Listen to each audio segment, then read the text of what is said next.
Welcome to the second episode of You Never Forget Your First Time. This time I want to look at Bible Adventures by Wisdom Tree.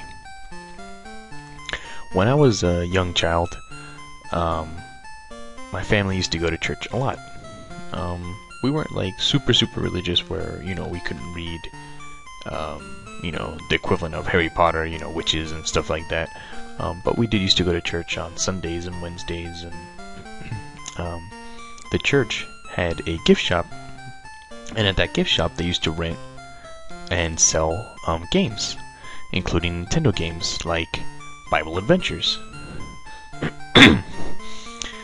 Now, at the time I thought, well, this would be interesting. We can play this game that's based on these Bible adventures, and so we decided to rent it, and eventually we ended up buying the game. Interesting thing that I didn't know at the time when I bought the game was that the fact that it was in a blue cartridge is because it was an unlicensed game. They didn't go through Nintendo licensing, and so as an adult I can appreciate the irony of the fact that a religious game is an unlicensed game. It's breaking the copyright, the DMCA protections and stuff. I mean, they didn't have those rules back then, but basically, breaking encryption to work on the Nintendo instead of going legitimately. The irony is not lost on me as an adult. As a kid, I didn't really know or realize. So anyway, let's take a look at this game. So the first time I played, I probably went through this, in order, and I started with Noah's Ark. So here's a bit of scripture explaining Noah's Ark. And you just start off with this dude here, and you don't know what the heck's going on. So, pushing through moves, I can jump, and I can pick up, like they do in Super Mario Brothers 2, which ends up leading to some pretty weird games. For example, so of course we all know how Noah picked up animals to take him on the ark. I don't really understand this, but okay. So you can kind of carry this dude around.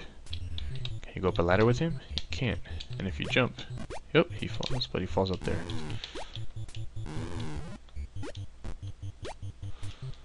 So this is a pretty weird game.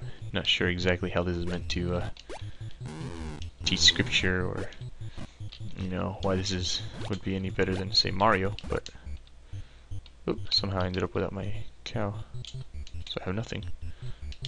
There we go.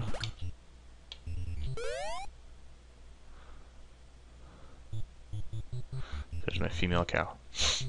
So I remember, thinking at the time, this game was really weird, in the sense that, there he is carrying everybody over his head.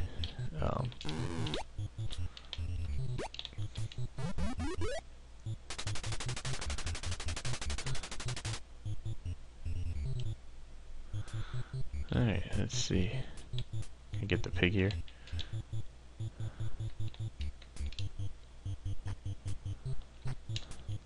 Nope.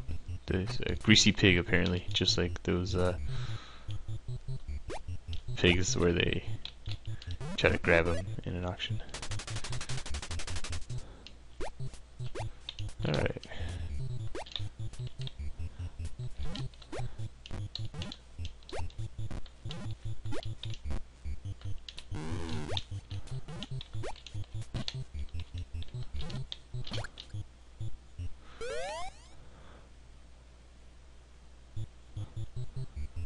An oxen. Alright. Thought that was maybe a male cow or something.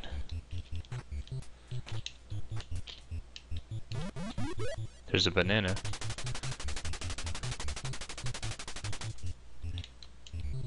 So those are, lives or whatever. And I'm not sure what takes away your life in the Noah game. And as you know, Noah had to climb trees to get the animals. Well, anyway, not gonna keep playing this Noah game. Let's check out some of the other games.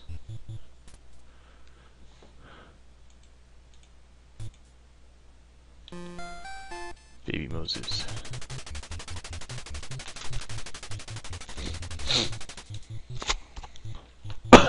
Alright, so there's Baby Moses.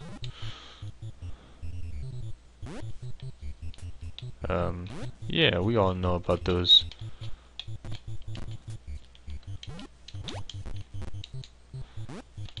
Those steps in ancient Egypt that would throw you up. Sure we do.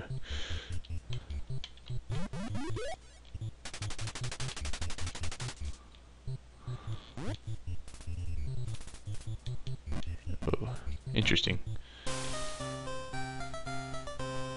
I didn't know. Alright, interesting. So, yeah, when Moses was fleeing, he had to worry about spiders, apparently. Actually, you know, kind of the thing that bugged me about this game, even as a kid, because we used to go to church a lot, as I said before, so I knew the scripture and stuff like that. This is not what happens in the Bible. In the Bible, Miriam has to put Jesus in the basket in the river, you know, and then the Pharaoh's daughter finds him. She didn't have to evade spiders and go through the Egyptian side-scrolling level.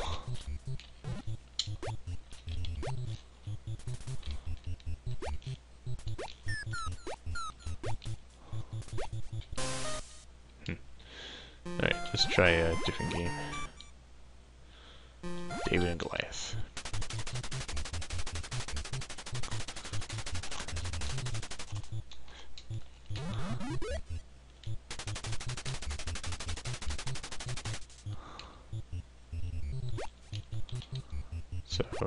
So this game, interestingly enough, being David of David and Goliath, has nothing to do with Goliath.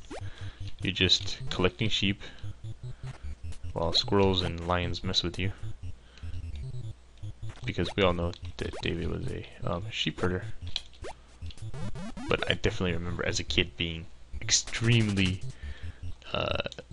disappointed that this game was not about fighting Goliath.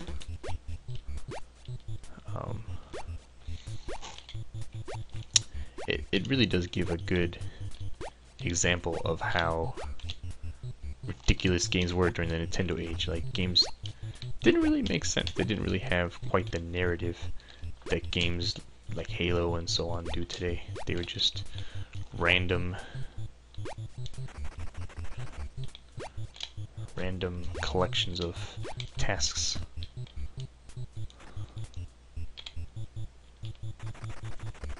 Apparently lions only bother people when they're holding lambs.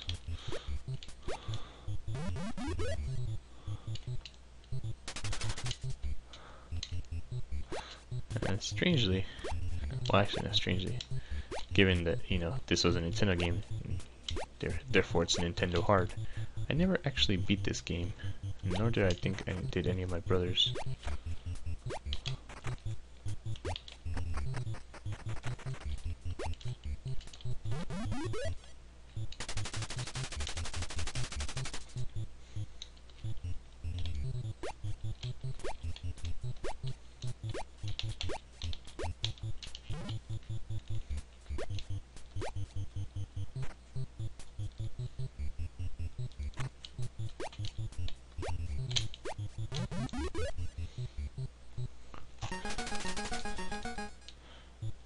The music's also not very memorable at all in this game.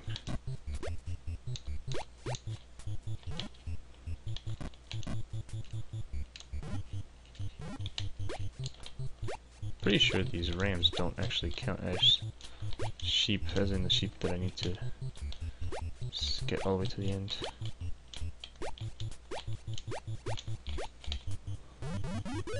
Nope, they certainly don't. It's kind of an annoying thing to keep seeing over and over again, like, yes, I know, I haven't got all the sheep. I'll have all the sheep when you tell me I've gotten all the sheep. Especially after the first level. Whoa. I think I remember this being the easiest one. The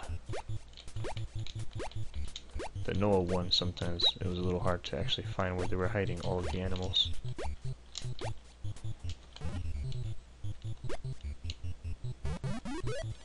Sweet.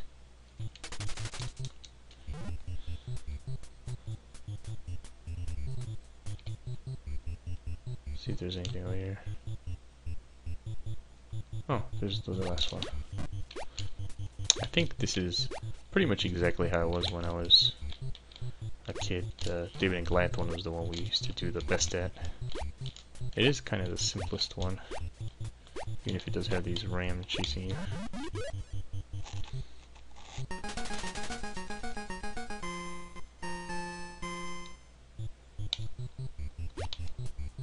What the heck is this level?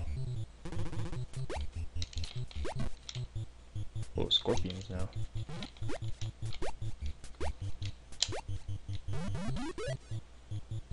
A lion right at the end. Well, anyways, so this game is pretty interesting. You know, it's so this is a Bible game. It has Bible characters, and you pick up these different tabs. If they're not giving you hints about the game, they're telling you scripture, but it kind of doesn't really.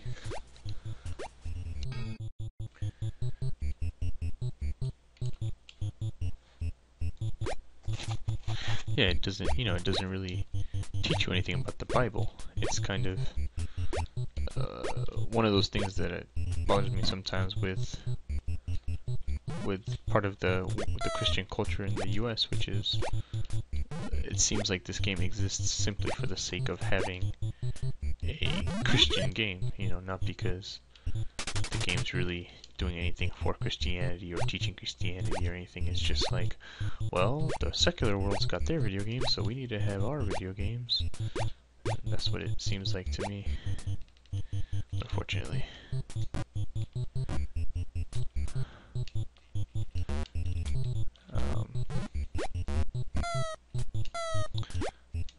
Yeah, so these are the that's the other interesting thing. The lion doesn't kill the sheep, it puts the sheep to sleep. Of course. It's funny that one lion knocked another lion out. Oh, I'm about to lose all my lives there.